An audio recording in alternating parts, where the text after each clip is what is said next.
Morning, Trainiacs. Bit of a longer brick workout today, especially for just your average Tuesday.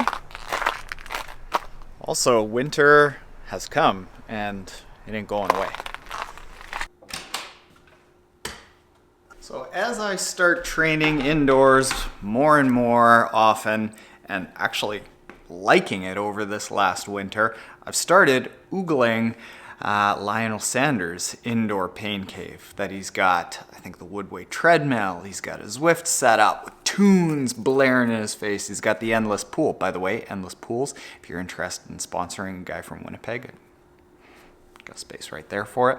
And I, like many of you, watch a lot of Lionel Sanders training videos that he puts out, that Talbot Cox puts out, and something that pinged in me this morning was like, how in the world does Lionel Sanders run so well when he's got that little bit of a hitchy stride? I mean, the guy's one of the fastest runners in tri. So let's actually take a look at that stride, because it ain't all bad, baby. It ain't all bad. We're gonna do that right after the workout.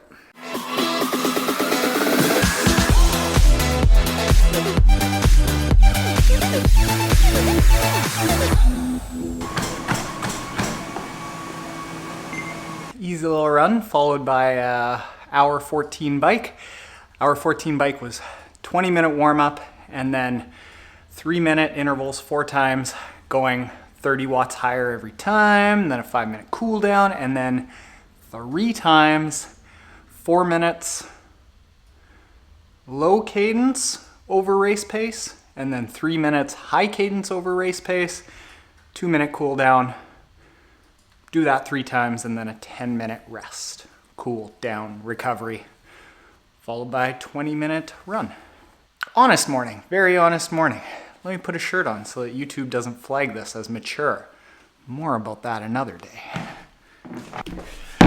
All right, so thanks to my new pal Talbot Cox, who everyone on YouTube needs to know, I'm going to link a bunch of his videos down below and right up here. He's been doing a lot of coverage on Lionel Sanders, and he just today sent me a bunch of his slow-mo footage that he took over the last week as Lionel is down in California getting ready for Oceanside. And we got to look at Lionel's running stride, because I remember back when we did the Kona coverage and we were down there, we had somebody from our group back down Ali'i Drive spotting where everyone was. And when Lionel went by, he texted us, he went, "Ooh, Lionel doesn't look very good running." And I was like, well, you know, Lionel's got a bit of a hitchy stride as it is. Like, how bad is bad? And he's like, we're from Canada. So he says, Terry Fox bad. I'm like, whoa, okay, that's a lot. However, Lionel still dropped the 7th fastest run on the day, and he's still a 15-minute mid, I think, like a 15:30 5K runner. He's an amazing runner. And I remember the comments saying like, well, you know, Lionel was fighting that hitch, and if he was a better runner, he would have done better in Kona. Like, let's get serious. 7th fastest run, 2:51. 15-minute mid. He's a phenomenal runner. Let's take a look at Talbot's footage here and analyze why, even though with that little bit of a hitch, Lionel is an excellent runner. So with this face-on view, you can see what that hitch is. And it's in his right foot. And you see that it's kind of like he's got just a little bit of a little knock as he comes through that he doesn't have on the other side. Play this again. You can see it's just as he's pushing off, and you do that over the course of a marathon 30,000 times in the heat of Kona, it's going to add up. But why it's not such a big deal is because if you were just to look at Lionel's knees here, and we'll go frame by frame, and you look on both sides, Lionel's knees essentially track straight, more or less, besides a little bit of like the movement from the tension of the leg, they go straight the entire time. And that's because if you look at Lionel standing, he goes straight the entire time. Now, if somebody were to be knock-kneed, pigeon-toed, bow-legged, and I were to come here and say, well, you have to have your knees tracking straight the entire time, I'd likely be getting them injured. So the moral of the story, as we see with Lionel, we see in Running Rewired by Jay Dikery, whatever your natural biomechanics are, that's what you should be following. So when people tell you, hey, your knees need to track straight, tell them Triathlon Taren told them to F off. That's right, we're PG-13 here. Now, then let's look at Lionel from the side. And this is gonna drive the barefoot runners crazy. You see very clearly that, not there, we'll go there. Lionel lands heel first. And everyone's gonna say, hey, Lionel, you need to run with your forefoot first. Well, that's not quite right.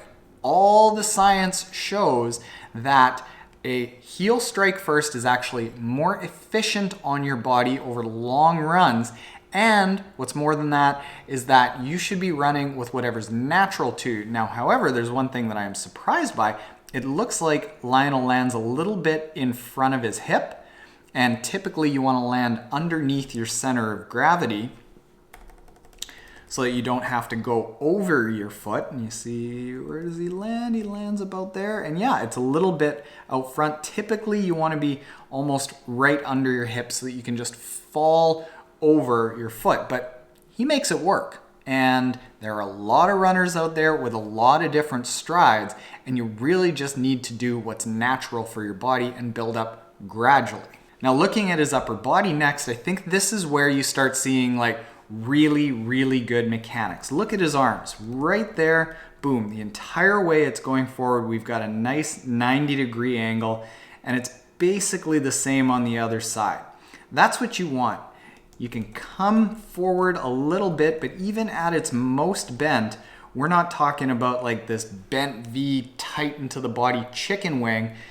Looking at him from behind, there you go. Everything's nice and loose, a little bit away from the body, nice little sway. Shoulders are rocking a little bit side to side. You need good mobility for that. And here, what's really good is you can see right, let's go there. You know what? It really doesn't matter where we're going, but the entire time that Lionel is running, he's got that nice slight forward lean that's keeping his momentum going. He's not rolling back, he's not pulling his shoulders back, and he's also not slouched forward. He's just essentially nice and tall and letting his body mass pull him forward. And let's look at him from behind. This is where you can see that the legs are basically tracking straight. They look very natural. Nothing looks strained at all. It ain't the prettiest, but it works. So now here's what I think we can take from Lionel Sanders, because there's a lot of that's just Lionel being Lionel with his biomechanics.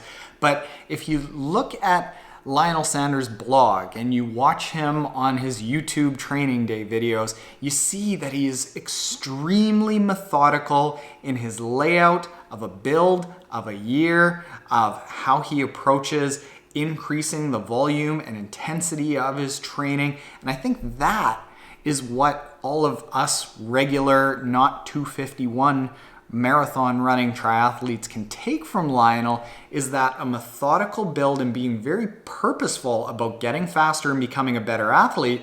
You can go from Lionel not really ever having done triathlons as a kid, just coming from a running background, to probably being one of the best triathletes in the world. He's intentionally made himself one of the best triathletes in the world by being very purposeful with his training. Just so happens that I have an entire YouTube channel where you can learn about how to be purposeful with your training. So, thank you for watching. If you aren't already subscribed, hit that subscribe button below. If you're into long-form podcasts, go check out the Triathlon Taren podcast. It is the most reviewed triathlon podcast in the world. If you're into training tips, check out the Triathlon Trainee Ask podcast, where I answer your triathlon questions in under 10 minutes, 5 days a week. And if you are subscribed, hit that like button. Just smash it. Right, dogs? Smash it. Later, Trainiacs.